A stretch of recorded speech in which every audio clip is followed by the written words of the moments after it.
నమస్తే, welcome to I news. రోజువారీ రాజకీయాలను పట్టించుకోకుండా ఫామ్ హౌస్ లో సేద తీరుతున్న మాజీ సీఎం కేసీఆర్ రోజంతా ఏం చేస్తుంటారు?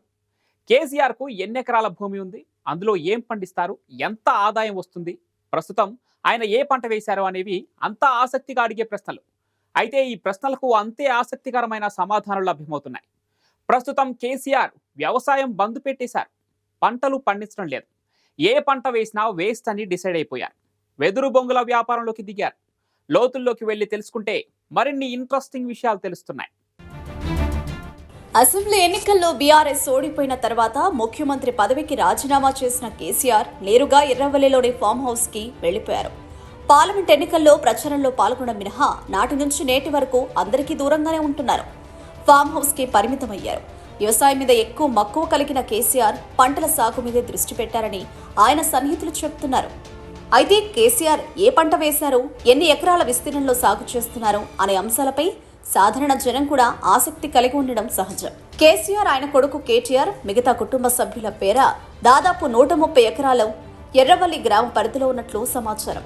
గతంలో కేసీఆర్ క్యాప్సికం, అల్లం, బొప్పాయి, కీరదోస, వరి, మక్క లాంటి పంటలు సాగు చేశారు. Greenhouse, polyhouse cultivation తో కూరగాయలు పండించారు, పండ్లు పండించారు. హైదరాబాద్ చుట్టుపక్కల మార్కెట్లకే కాదు విదేశాలకు కూడా పంపుతానని చెప్పుకున్నారు. తాను ఎకరానికి ₹1 కోటి విలువ చేసే పంట పండిస్తానని బహిరంగంగానే చెప్పారు. మార్కెట్లో డిమాండ్ ఉన్న పంటలు పండిస్తే కాసుల వర్షం కురుస్తుందని నమ్మబలికారు. వ్యవసాయంలో అంత లాభం వస్తుందని అంతా మొక్కున వేలేసుకున్నారు.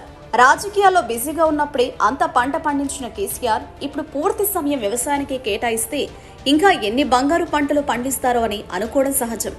కానీ వాస్తవం మరోలా ఉంది. సంప్రదాయ వ్యవసాయానికి కేసీఆర్ స్వస్తి పలికారు. గతేడాది దాదాపు 100 ఎకరాల్లో వరి సాగు చేసిన కేసీఆర్ ఇప్పుడు మళ్లీ పంటల సాగు జోలికి పోవడం లేదు. వ్యవసాయమే బంద్ పెట్టారు. మొత్తం 130 ఎకరాలకు గాను 100 ఎకరాల్లో వెదురు చెట్లను పెంచుతున్నారు. మిగతా 30 ఎకరాల్లో వరితో పాటు ఇతర పంటలు పండిస్తున్నారు. వరితో పాటు ఇతర పంటలు సాగు చేయడం ఎంతో పెట్టుబడి, శ్రమతో కూడుకున్న వ్యవహారమని, ఇంత చేసినా వచ్చే లాభం తక్కువని కేసీఆర్ అనుభవపూర్వకంగా గ్రహించారని సన్నిహితులు చెబుతున్నారు. తనకున్న సువిశాల వ్యవసాయ క్షేత్రంలో పనిచేయడానికి గతంలో 30 కుటుంబాల వరకు ఫామ్ హౌస్ లోనే ఉండి పనిచేసేవారు. చుట్టుపక్కల గ్రామాల వారు కూడా కూలికి వచ్చేవారు. కానీ ఇటీవల కూలి పనులకు జనం దొరకడం లేదని సమాచారం. విత్తనాలు, ఎరువులు, పురుగు మందులకు బాగా పెట్టుబడి అవసరమవుతోంది. అన్ని లెక్కలు వేసుకుంటే ఎకరానికి 10,000 కూడా మిగలట్లేదని లెక్క తేలిందని చెబుతున్నారు. దీంతో కేసీఆర్ రూటు మార్చారు. తక్కువ పెట్టుబడి, ఎక్కువ లాభం కలిగించే వెదురు చెట్లను పెంచుతున్నారు. 100 ఎకరాల్లో వెదురు సాగు చేయడం ద్వారా ఏడాదికి సగటున 30 లక్షల వరకు ఆదాయం సమకూరే అవకాశం ఉందట. కేసీఆర్ వేసిన వెదురు మొక్కల రకాన్ని బట్టి కోతకు రావడానికి 4 ఏళ్ల సమయం పడుతుంది. ఒక్కో ఎకరానికి 40 టన్నుల వరకు దిగుబడి వస్తుంది. ఒక్కో టన్నుకు దాదాపు ₹3,000 ధర వస్తుంది. అంటే మొత్తం 100 ఎకరాలకు కలిపి 4 ఏళ్లకు ₹1,20,00,000 ఆదాయం సమకూరుతుందని అంచనా వేస్తున్నారు. ఇతర పంటల మాదిరిగా వెదురు చెట్లకు పెద్దగా నీళ్ల అవసరం లేదు. కలుపు తీయాల్సిన పని లేదు. చీడపీడల బెడద లేదు.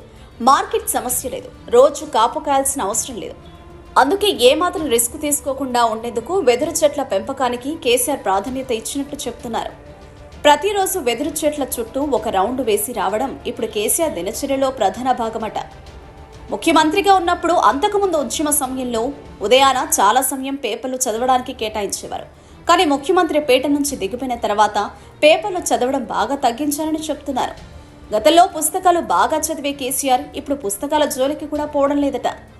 గతంలో రాష్ట్ర, దేశ రాజకీయాలపై తన దగ్గరికి వచ్చే వారితో గంటల తరబడి చర్చలు పెట్టే కేసీఆర్ ఇప్పుడు రాజకీయాలు పెద్దగా మాట్లాడడం లేదట. ఉదయం లేచిన తర్వాత తన సొంత వాహనంలో, చాలాసార్లు సొంత డ్రైవింగ్లో వ్యవసాయ క్షేత్రమంతా ఓ రౌండ్ వేస్తున్నారు. మధ్యాహ్న భోజనం తర్వాత ఏదైనా సినిమా చూడడం అలవాటైందంటున్నారు. సాయంత్రం సమయంలో తన వద్దకు వచ్చే వారితో పిచ్చాపాటి మాట్లాడుతూ రాత్రి వరకు గడుపుతున్నట్లు సమాచారం. కేసీఆర్ తన సహజత్వానికి భిన్నంగా మారారని సన్నిహితులు చెబుతున్నారు. గతంలో తన చుట్టూ ఎప్పుడూ మంది ఉండాలని కోరుకునే కేసీఆర్ ఇప్పుడు ఒంటరితనాన్ని ఎక్కువగా ఇష్టపడుతున్నారని సమాచారం. ఎవరైనా కలవడానికి ఆసక్తి చూపినా అభ్యంతరం అయితే తప్ప అపాయింట్మెంట్ ఇవ్వడం లేదట. గతంలో కూడా ఫామ్ హౌస్ లో ఎక్కువ సమయం గడిపినా రాష్ట్రంలో, దేశంలో ఏం జరుగుతుందో ఎప్పటికప్పుడు తెలుసుకునేవారు. పార్టీ శ్రేణులకు, ప్రభుత్వ యంత్రాంగానికి అనునిత్యం సలహాలు, సూచనలు ఇస్తూ నడిపించేవారు.